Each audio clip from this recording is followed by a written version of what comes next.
Pay close attention to silence. It often hides the loudest intentions. Betrayal doesn't always enter your life with aggression or argument. Sometimes it walks in wearing the mask of friendship. It listens closely, smiles at the right moments, and waits for the perfect opening. We spend so much time watching for enemies outside, yet the real erosion often begins quietly within our own circle, through subtle remarks, small comparisons, and advice that gently chips away at our confidence. Marcus Aurelius warned, "Be careful of what you allow to shape your mind." The Stoics knew that danger doesn't always come with chaos. Sometimes it arrives disguised as comfort. This isn't about distrust. It's about awareness, seeing patterns without hatred, setting boundaries without bitterness. In this reflection, we explore the invisible behaviors that weaken your peace, and the Stoic practices that help you stay calm, observant, and untouchable, even when betrayal sits quietly beside you. One subtle dismissal of your success. It almost always begins with small comments that seem harmless. A friend smiles and says, "I didn't expect you to pull that off." A colleague adds, "You're lucky that worked out." They sound casual, but every word carries a quiet subtraction, a way of minimizing your effort without appearing cruel. Stoicism teaches us to listen not just to words but to intent. Epictetus reminded his students that praise and blame come from the same unstable ground. Both are judgments outside your control. A wise mind learns to depend on neither. When someone downplays your success, they aren't exposing your weakness, they are revealing their discomfort. Your growth unsettles them because it reminds them of their own stagnation. Your progress becomes a mirror reflecting their delay. And so, they soften your achievements, not out of hatred but because they cannot bear feeling small beside you. The Stoic response is not confrontation. It is clarity. You don't have to defend your work. You don't have to correct anyone. That only ties your peace to their validation. Instead, practice inner acknowledgement. Know what you did, know what it cost you, know how hard you pushed when nobody was watching. That inner knowing becomes your anchor. No praise or criticism can move it. Imagine Marcus Aurelius returning from battle, generals praising his victories. Yet he writes at night, "Soon enough I'll be dust and bones." What is applause to the wind? He understood, external approval, even from trusted people, fades quickly. What endures is integrity. The quiet certainty that you acted with discipline, intention, and virtue. In modern life, subtle dismissal often shows up wrapped in politeness. They congratulate you publicly, but privately they shift the narrative. You're doing well, but everyone gets their turn. Your lucky timing worked for you. Don't get too comfortable. Notice how these comments always arrive after your success, never during your struggle. When you were falling, they were silent. Now that you're rising, they remind you of limits. The Stoics would call this an external disturbance, a test of your composure. You can't control why they say these things, but you can control what you let enter your mind. Every time you absorb unnecessary comparison, you lose a little steadiness. Every time you observe without reacting, you gain strength in the unseen. Here's a simple practice. After any conversation, pause and ask yourself, did that exchange strengthen my peace or weaken it? If it left you uneasy, don't rush to fix it. Just note the pattern. Awareness is slow medicine. It heals without force. Over time, you'll see the difference between those who celebrate you and those who compete with you. You don't need to expose anyone or hold grudges. Stoicism isn't about punishment, it's about proportion. Give people only as much access as their energy earns. Sometimes that means talking less. Sometimes fewer updates. Sometimes choosing silence when someone fishes for emotional reaction. When you stop explaining your worth, the quiet ones reveal themselves. Those who love you will find peace in your progress. Those who envy you will find discomfort in your calm. Both outcomes are natural. The Stoic path is to let them be, while you remain steady within. Because the goal isn't to make everyone proud. The goal is to stay proud without noise. 2. Emotional absence. You'll notice it especially during your quiet collapses. Those days when everything feels heavier than it should. The phone stops ringing as often. Messages slow down. People who once filled your life with laughter drift into polite distance. They are not always malicious. Some simply don't know how to sit with someone in pain. Others find your struggle inconvenient. It disrupts the image of you they cling to, the version that never breaks. But hidden in that absence is a truth the Stoics understood. Adversity separates the genuine from the temporary. Seneca wrote, "Adversity is the trial of friendship." He knew, people who stand with you only in ease are companions of circumstance, not companions of virtue. When comfort disappears, so do they. And though their distance hurts, it is also purification. Life quietly removing the noise so you can see who remains when there's nothing left to offer but honesty.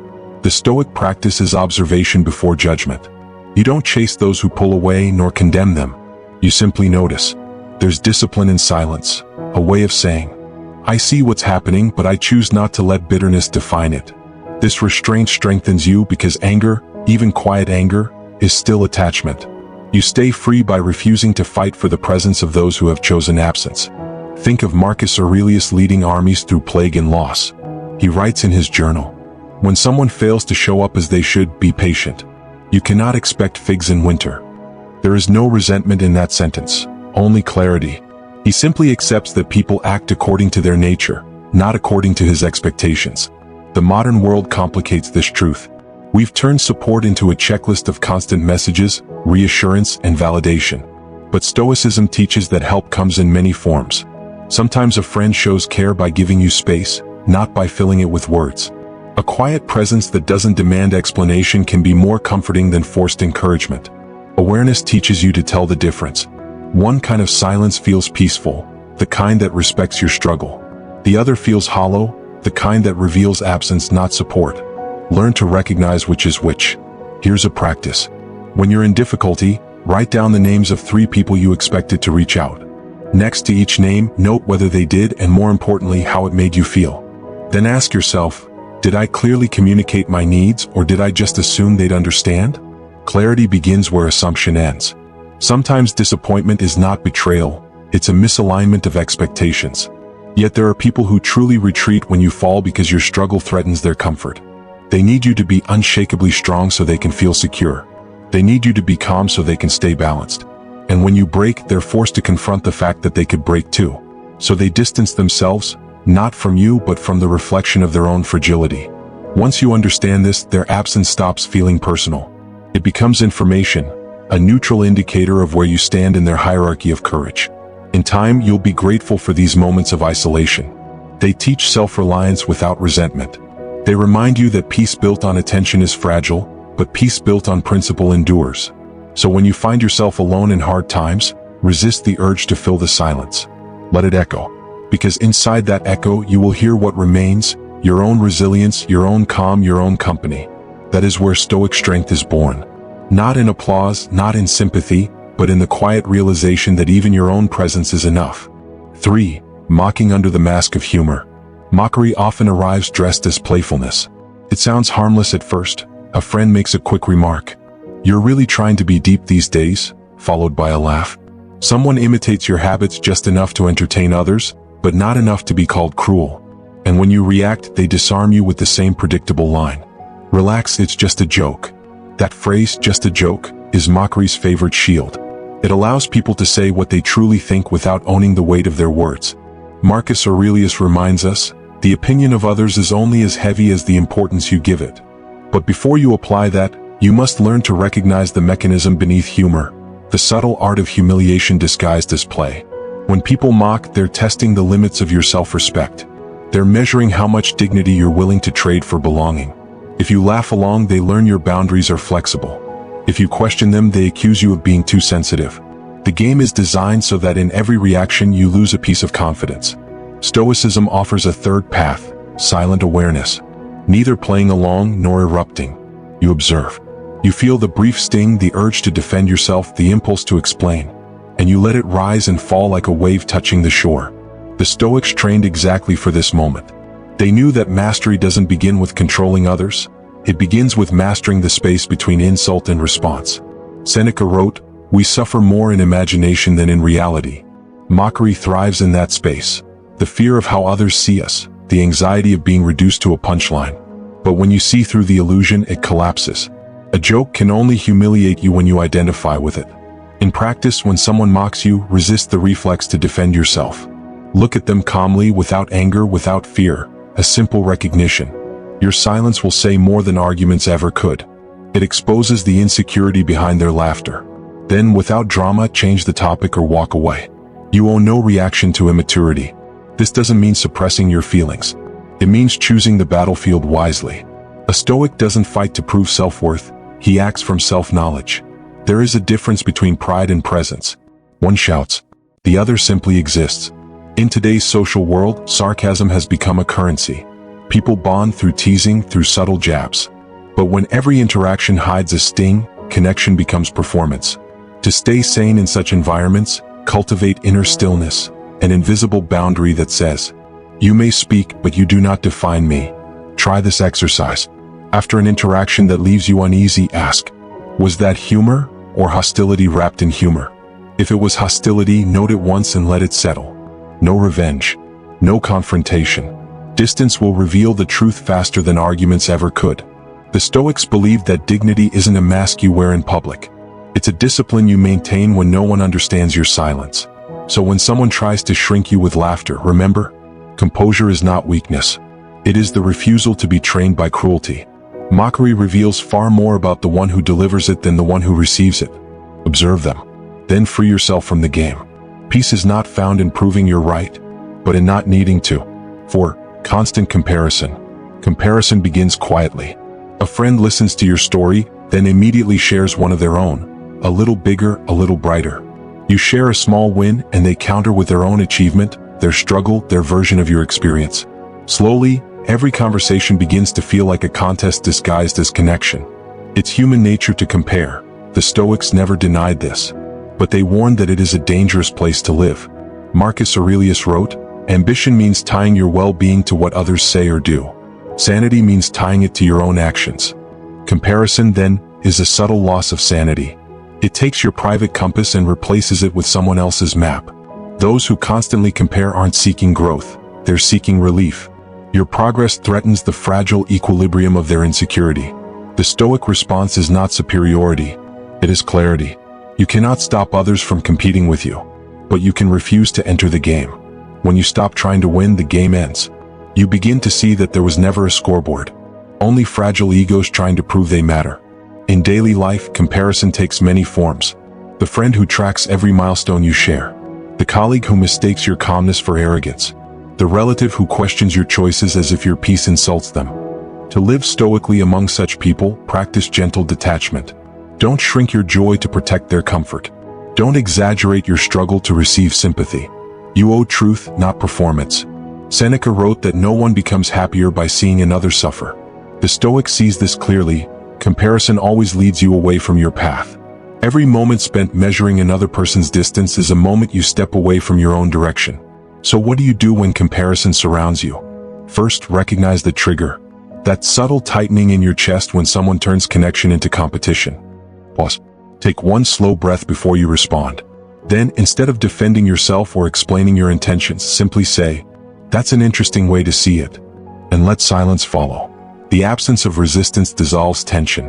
It removes the stage where their quiet competition usually thrives. And if the same pattern keeps repeating, create distance, gently, without drama. You don't have to cut people off. Just share less.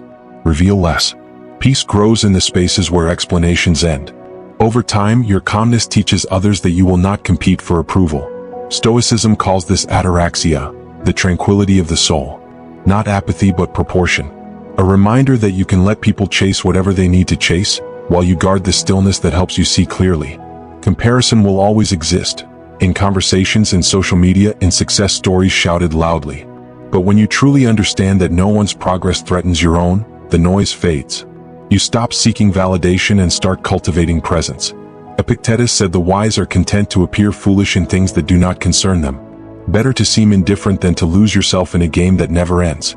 Because in the end, the goal isn't to rise above others. It's to rise above the need to measure. When you live by your own standards, peace stops being a reward and becomes your natural state. Those who still compare will simply fade into the background noise, the echo of a world still looking outward while you've already turned inward. People often use guilt as a quiet form of control, especially when your growth exposes what they've avoided in themselves. When you set boundaries, choose discipline, or walk away from old cycles of chaos, some won't see it as evolution, they'll see it as betrayal. And to pull you back into their comfort zone, they reach for guilt, the invisible leash of emotional memory. Epictetus warned that if you wish to improve, you must be ready to be misunderstood. Your growth will disturb those who fear change, not because you harmed them, but because you stopped reflecting the version of themselves they preferred. When guilt tripping starts, pay attention to the tools they use. Nostalgia, memory, old versions of you. You used to be fun.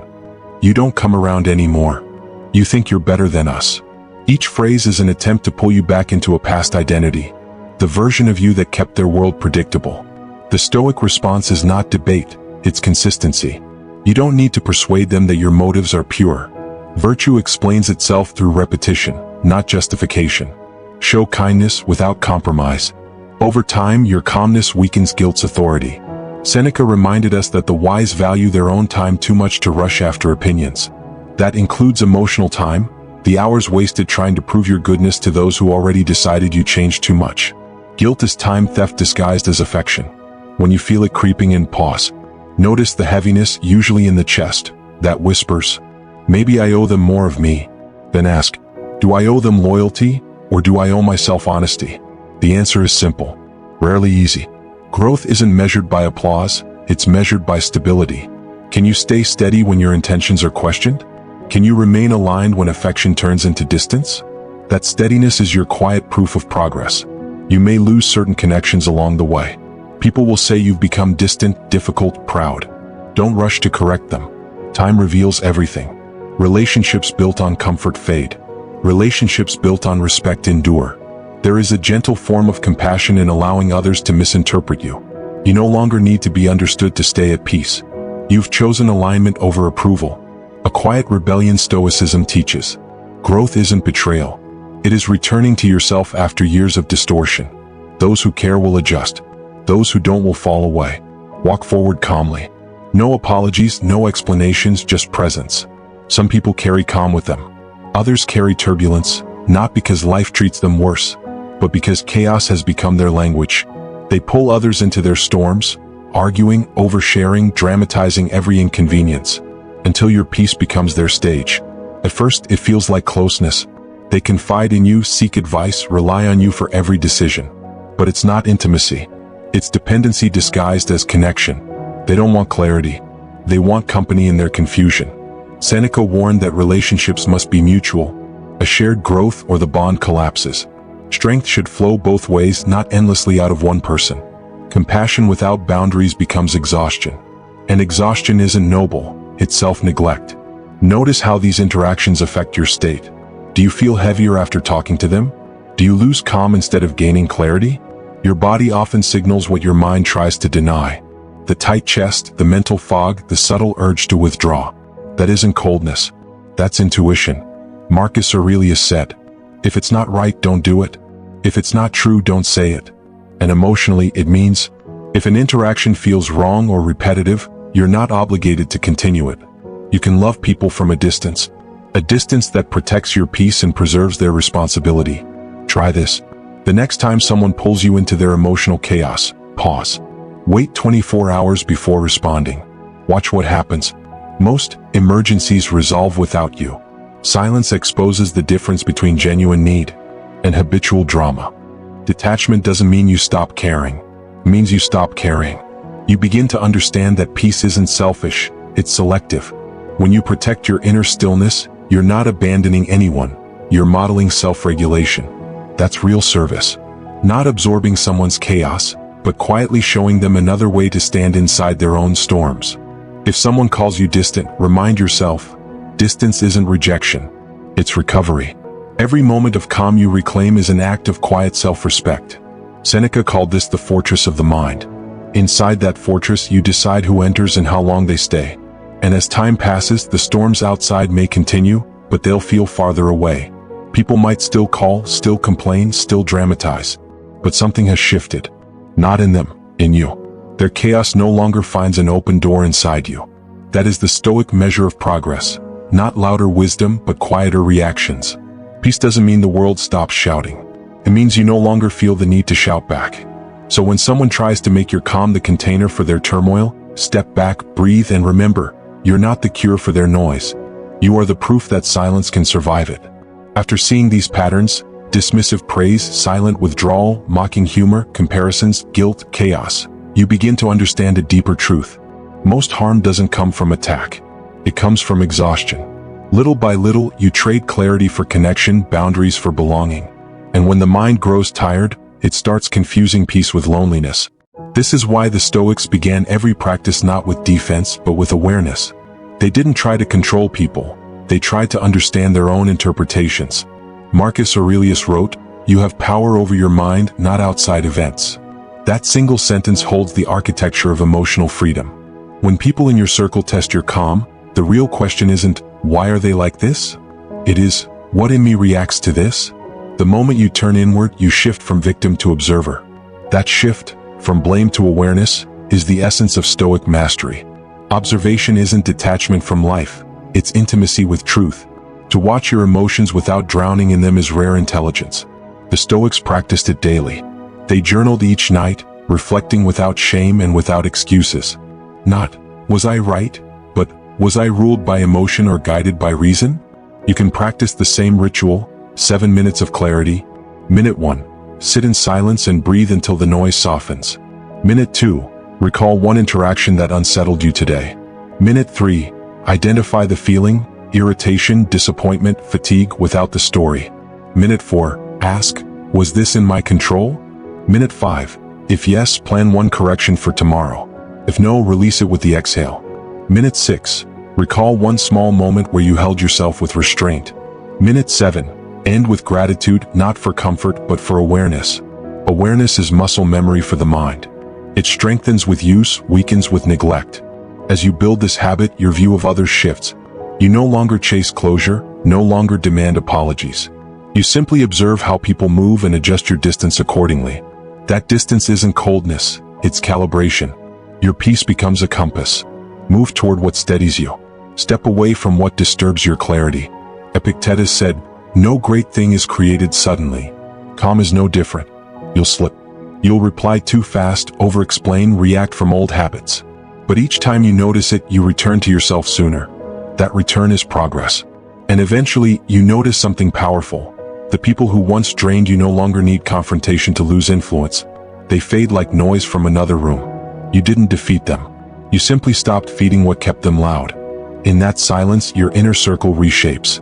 Some people stay and grow with you, others drift away. The Stoic doesn't mourn these shifts.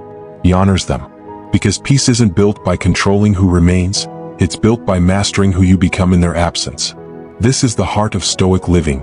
To observe without bitterness, to protect without walls, to remain human but untouchable. Not every circle is meant to stay closed. Sometimes peace arrives not by adding people but by allowing distance. The Stoics never promised a life free of disappointment, only the strength to face it with reason. When you recognize subtle betrayal, you don't need confrontation. You don't need anger. You simply stop feeding what drains you. Awareness replaces resentment. Boundaries replace arguments. And what remains quietly and consistently is dignity. Marcus Aurelius wrote, "Choose not to be harmed, and you won't be." That choice doesn't erase pain, but it changes its power. Because once you see clearly, no mask can fool you twice. So as you leave this reflection, think of one person who has tested your calm. You don't need to react. You don't need to explain. Just reclaim the space within you that they once occupied. That space is yours. Guard it. Live from it. And let peace, not people, define its shape.